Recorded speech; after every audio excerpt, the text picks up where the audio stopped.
estava com uma gravidez normal até 14 de janeiro desse ano. E aí descobriu restrição de crescimento e dificuldade na placenta. Então, aí eu fui fazendo Doppler a cada 3 dias, né? E aí no dia 26 de janeiro, até conversei com você no dia 21, que foi, eu perguntei sobre estavam dando a possibilidade de colocar o amadurecimento do pulmão, né? Mas aí não deu tempo. Foi numa Hum. sexta-feira isso, e no domingo eu acordei com muito mal-estar e fui para o hospital, tive pré-eclâmpsia e síndrome de HELP. E ela nasceu com 30 semanas, 1,80 kg e não resistiu, depois de 14 dias. E Puxa. aí, e aí estou fazendo uns exames para poder investigação de trombofilia e, né? E aí saiu um dos exames agora, que foi aquele de 12 semanas, né? Depois da primeira etapa de exames, depois repeti aquele de 12 semanas. O único que deu alterado foi a beta-2 glicoproteína. E no cardiologista, ele falou sobre a vitamina D, né? Porque depois eu fiquei hipertensa e estou passando com um cardiologista. E aí eu Uhum. queria saber qual é agora o que eu preciso fazer, né? Porque eu não estou passando mais com a minha médica, que foi a que fez o parto e tudo mais, né?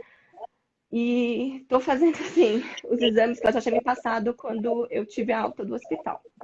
Então eu Uhum. não sei qual que é o meu próximo passo. Eu não sei se é geneticista, hematologista. Eu sei que meu próximo gestação vai ser de alto risco, mas eu estou meio perdida no qual é o próximo Por quê? passo. Por que vai ser de alto risco na próxima? Falam que quem tem pré-eclâmpsia tem um risco maior. Eu já tive outro aborto antes da Nicole, então, Tá. Então, calma aí. Então, você teve duas gestações, certo? Uma tinha sido um aborto nove e a outra semanas, foi, e a outra foi essa gestação que terminou com 30 semanas, certo? sim, sim. Tá. Bom, primeiro de tudo, sinto muito pela sua perda, sinto muito pelo que aconteceu. É muito difícil, né? Não tenho nem ideia como é pessoalmente, eu nunca tive isso, então não sei falar pessoalmente como é isso, mas eu consigo te falar o que eu vejo das pessoas. É bem difícil mesmo lidar com isso e fevereiro, março, abril, maio, faz 4 meses e meio, né? 4 meses por aí Sim. que aconteceu isso. Que bom que você já está conseguindo falar disso, inclusive, e até vir em público aqui falar disso, né? Então, bom, eu vou responder diretamente sua pergunta, então, tá? Vamos pegar, assim, parte técnica para a gente conseguir pensar aqui. Você teve um aborto e teve uma gestação de até 30 semanas, que você teve uma síndrome HELP, certo? Isso, e E que daí pré-eclâmpsia também. precisou nascer. Oi? E pré-eclâmpsia. É que, assim, quando a gente fala síndrome HELP, já não precisa falar pré-eclâmpsia, já é uma coisa Certo. já é maior que a outra, então síndrome, a gente pega pela síndrome HELP, tá? Então, uma gestação de 30 semanas com HELP. E não, só para corrigir, não é síndrome de HELP, é síndrome HELP, tá? O Tá. nome. Porque o HELP, a gente pensa que é o HELP, a palavra em inglês ajuda, né? Mas não é. É HELP, que para quem está ouvindo a gente, quer dizer hemólise, liver, que é de fígado, né? Que é a lesão do fígado, e low plaquet, que é o LP, que é queda das plaquetas, né? Então, o HELP quer dizer isso. Tá. E nessa ocasião, quando você internou, tal, que não teve mais o que fazer, sua pressão estava alta? 20/10. 20/10. Eu acordei sentindo mal, com dor no estômago, dor nas costas, e aí medi a pressão, tava 15/10. Medi por mais 2 vezes, e aí corri pro hospital. E aí em 15 Tá, minutos, eu cheguei lá com 20/10 já. tá. E quando você chegou, tava tudo bem com a bebê? Tava, eles estavam, falou que ela estava bem, só que depois eu comecei a sentir mais mal-estar, e aí eles falaram, não tem como, a gente vai ter que fazer cesárea agora. Na verdade, Tá, eles não falaram, na verdade, eles já subiram comigo e foi desesperador. tá. Qual foi o peso da neném quando ela nasceu? Nasceu com 1,80 kg. 1,80. Certo. E qual cidade foi? São Paulo, capital, tive aqui no, não sei se pode falar, São Luís da Pode. Anália. Ah, Eu queria ter tido no do Itaim. entendi. Tá, já entendi tudo. Bom, a questão é a seguinte. ah, Tem coisas que na resolução final, né, eu posso até comentar um pouco da resolução do que houve na sua outra, mas eu acho que mais, não dá para a gente voltar no tempo, né, tem que pensar mais no futuro e como será a próxima, né. O fato de ter tido um aborto, isso é aleatório, porque 30% das mulheres têm aborto numa primeira gestação, né? Então, isso não entra necessariamente dentro de algum diagnóstico, e sim, é uma coisa que ocorre habitualmente. A maioria das vezes o aborto é causado por uma falha genética do embrião, tá? Só que aí, quando na segunda vez você teve uma síndrome HELP, aí a gente já pensa, opa, pode ter alguma coisa a ver aí com uma não adaptação da placenta ao útero, né? E aí, daí a gente volta a pensar no aborto. Será que não foi pela mesma causa, o aborto e tal? E aí, por isso que está indicado colher os exames que você colheu, que para quem não entendeu a história aqui, os exames que ela colheu são exames para pesquisar trombofilia, tá? Trombofilia, para quem não sabe, é o seguinte, agora há pouco eu peguei o exemplo disso aqui, como sendo placenta, né? Placenta e cordão umbilical. A placenta, quando ela surge em cada gravidez, ela surge, né? É um novo órgão que surge na gestação.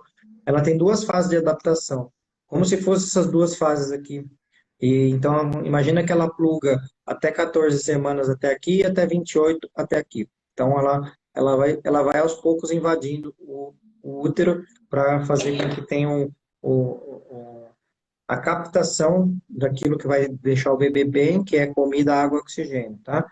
O que acontece, né, a síndrome HELP ou qualquer síndrome hipertensiva, né, no caso da HELP, é lesão hepática e endotelial, né? Quando é lesão só do rim, isso chama pré-eclâmpsia. Quando é lesão do cérebro, isso chama eclâmpsia, mas todas são síndromes hipertensivas causadas pela placenta, né? Que o que acontece é o seguinte, ou a pessoa não implantou direito a placenta, ou seja, implantou até aqui só, tá? Uma má adaptação placentária, então implantou de uma forma ruim, ou ela implantou, porém depois que implantou começou a entupir, tá? É, o que acontece é que a pessoa que não implantou direito a placenta pode ter uma rejeição do útero de forma de anticorpos contra uma placenta. Então, pode ser uma rejeição. Por isso que há uma pesquisa disso da parte genética, para ver se tem alguma coisa.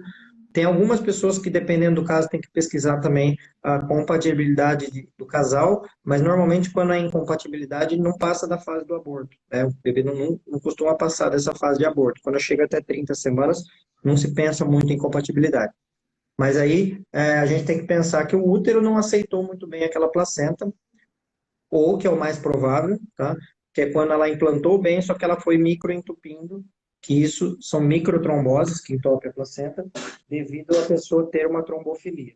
Deixa eu só ligar na tomada aqui de novo, que já vai apitar aqui, que vai acabar a bateria. Pronto.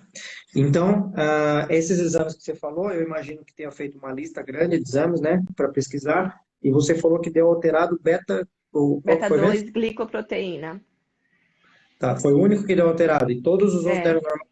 normais. E aí o único que o cardiologista que também viu nos mesmos exames foi a vitamina D.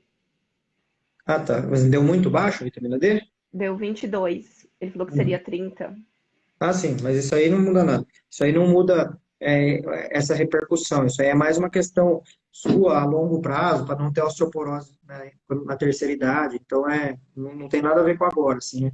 Uma deficiência muito grande de vitamina D, por exemplo, abaixo de 10, aí pode sim causar aborto e tal, mas não teria a ver com síndrome HELP, tá? Tá. Bom, a pergunta que você me fez foi quem eu devo procurar, né? Se procura um hematologista, se procura um vascular. Ah, por isso que eu perguntei a cidade que você está, porque isso depende muito da cidade também. Tem lugares que os vasculares entendem mais disso, tem lugares que hematologista entende mais disso. Como você está em São Paulo tem de tudo, né? Tem 20 milhões de habitantes em São Paulo. São Paulo tem um quinto da população brasileira, né? Então, é o estado de São Paulo, né? Tem um quinto da população brasileira, e a cidade de São Paulo tem metade do estado, então tem um décimo da população brasileira na cidade de São Paulo. Aqui tem de tudo. Eu costumo indicar um hematologista, depois eu posso até te indicar ele em box aí, que é uma pessoa muito legal e que pode ajudar.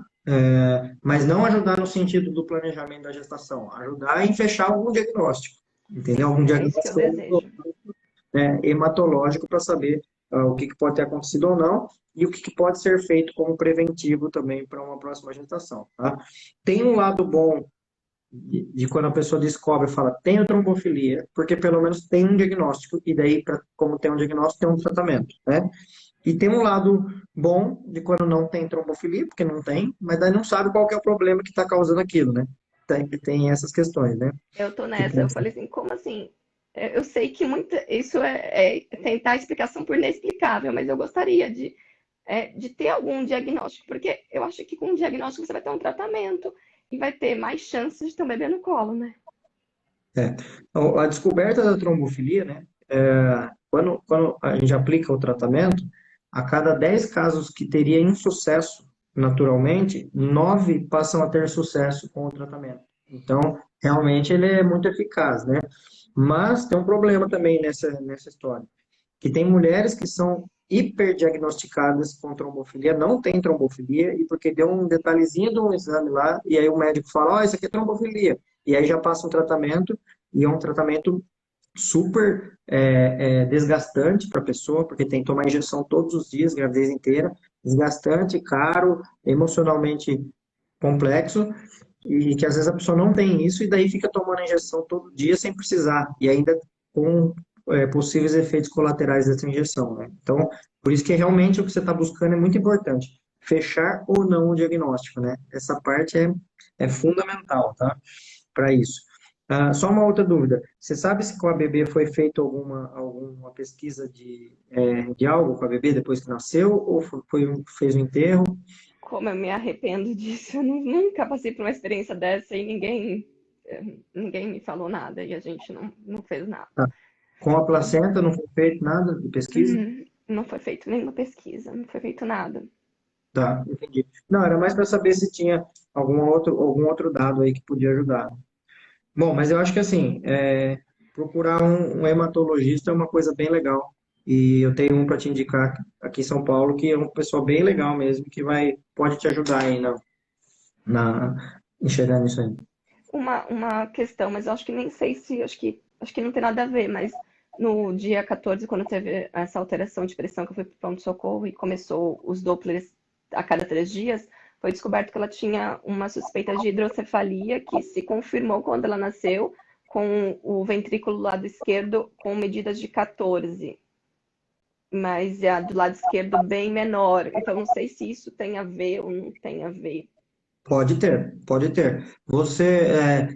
Quando descobriu essa hidrocefalia, pediram exames de sangue para ver infecções, para ver se tinha Sim, alguma não deram coisa. nenhuma alterados. E aí a gente passou com o neuroespecialista fetal, e aí ele passou algumas coisas que pediu esses exames, só que os exames saíram depois que ela nasceu, porque demorava 15 dias esses exames, né? E a gente foi lá no dia 16, então ela já tinha nascido. Então, mas não deu nenhuma infecção, não deu nenhum. Tá, não, a importância desses exames, mesmo que ficassem prontos durante a gestação, é mais para rastreamento, né? Para saber se tinha alguma coisa. A maioria das infecções não tem um tratamento, toma um remédio que vai melhorar. Simplesmente a gente descobre que tem infecção e pronto, né?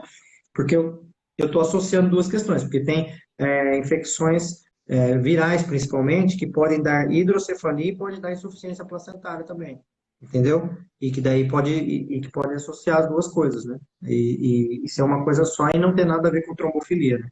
Eu acho, então, pensando nisso, uma outra pessoa que seria legal você passar seria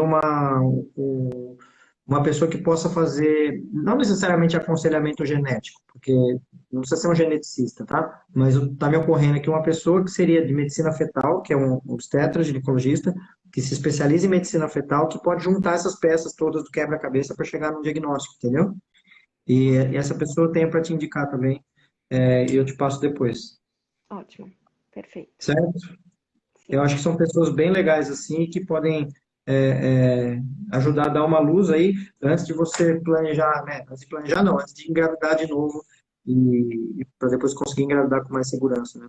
Até porque eu falei assim, ó, fez exames de infecções, né? Nem precisa me falar o que é agora, mas pode ser que tenham pedido 5 exames, às vezes tem 20 para pedir, faltou algum para pedir, entendeu? Não dá para saber se pediu de todas as infecções possíveis, né? Que poderia ter ocorrido, entendeu? Então tem que juntar essas peças todas, né? Tenho um chumaço de sulfite do tamanho do mundo aqui, de tantos exames. Eu peguei os prontuários, tanto os meus quanto os da Nicole, Talvez isso ajude alguma coisa, não sei. Entendi. Tá bom, não, com certeza ajuda. Juntar tudo e levar para o médico, com certeza vai ajudar sim. Bom, Amanda, obrigado por você ter participado. Sinto muito pelo que aconteceu com você. Espero que você fique bem o quanto antes. Se precisar de ajuda nesse sentido, tem uns canais legais aí. Tem o Instagram da, da, como que é o nome do Instagram dela, gente? Ai, Da ainda Gil? luto. Da É, Gil, da eu Gil. já sigo ela. Tava Eu tentando sei que lembrar você fez o parto do Theo. da Gilmar. Tava Sim, tentando lembrar o nome do Instagram dela, Ainda Luto, ainda que é um luto Instagram isso. bem legal. E tem outros caminhos também de pessoas que, né, se juntam aí, se ajudam nesse luto aí. Sim, sim. Muito obrigada, viu? Obrigado a Obrigada por todos esses esclarecimentos. Estou sempre aqui acompanhando você. No dia que eu descobri